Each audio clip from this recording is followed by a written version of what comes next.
Bonjour à tous, merci de nous suivre pour ce flash d'information. On ouvre ce flash avec cette information qui vient tout droit du palais présidentiel. Le chef de l'État, Alassane Ouattara, a reçu en audience hier jeudi la secrétaire générale de l'OIF, l'Organisation internationale de la francophonie, Louise Mushikiwabo. Sur le contenu de cet entretien, nous reviendrons à l'édition 13h.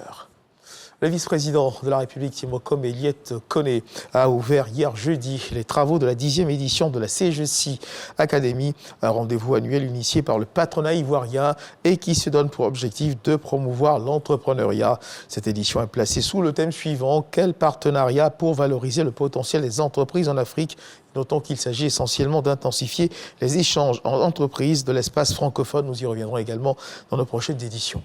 Et puis toujours dans l'actualité nationale, à l'occasion du 3e congrès de la Fédération des associations des sages-femmes d'Afrique francophone, l'état des lieux a été dressé sur les soins maternels et néonataux en Afrique subsaharienne.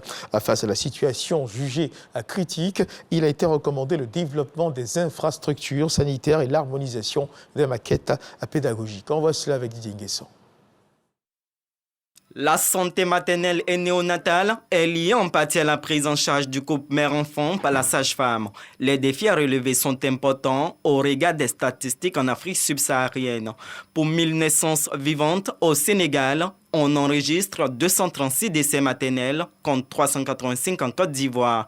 Notre pays comptabilise également 30 décès néonatales pour 1000 naissances. La présidente du 3e congrès de la Fédération des associations des sages-femmes d'Afrique francophone dépeint le tableau. À part le Comore, le Gabon, tous les autres pays sont au-delà de 300 et ça c'est vraiment un tableau très tragique. Il y a aussi l'insuffisance de mesures incitatives, surtout pour les sages-femmes qui ont accepté d'aller travailler en milieu rural.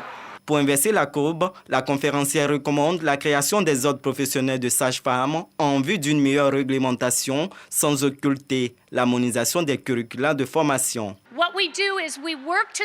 En pratique, ce que Djipaigo fait, c'est accompagner les ministères dans la formation des prestataires de santé, la formation des sages-femmes en particulier, pour que les soins maternels, y compris la lutte contre le paludisme pendant la grossesse, le paludisme chez le nouveau-né, etc., soient des soins de qualité.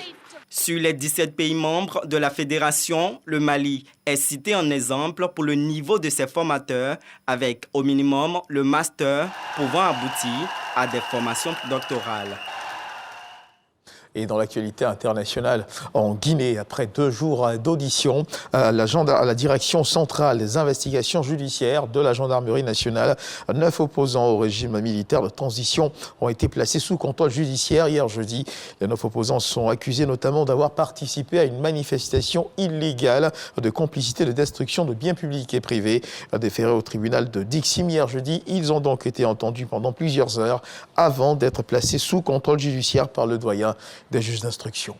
Toujours dans l'actualité internationale, au Tchad, après les violentes manifestations enregistrées dans le pays le 20 octobre dernier, les défenseurs des droits de l'homme pointent du doigt des centaines d'arrestations qu'ils jugent arbitraires avec des personnes déportées dans des prisons en dehors de la capitale. Le président de la Commission nationale des droits de l'homme a également reçu notamment de nombreux signalements de personnes arrêtées par les forces de sécurité ces derniers jours. Il prévoit la création d'une commission d'enquête pour savoir qui étaient les personnes habillées en civil et qui circulaient dans des véhicules sans immatriculation et qui ont tiré sur la foule.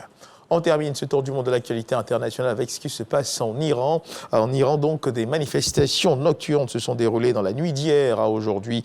Dans plusieurs quartiers de Téhéran, des milliers de personnes ont manifesté dans la ville de Mahabad, au Kurdistan iranien, après les obsèques d'un jeune mort la veille pendant sa détention par la police d'Amers. Notons que selon nos confrères de RFI, la journée de ce vendredi s'annonce tendue, notamment dans la ville de Zahedan, située dans le sud-est du pays. Voilà qui marque la fin de ce flash d'information. Merci de nous avoir suivis. Je vous retrouve à 13h pour le journal.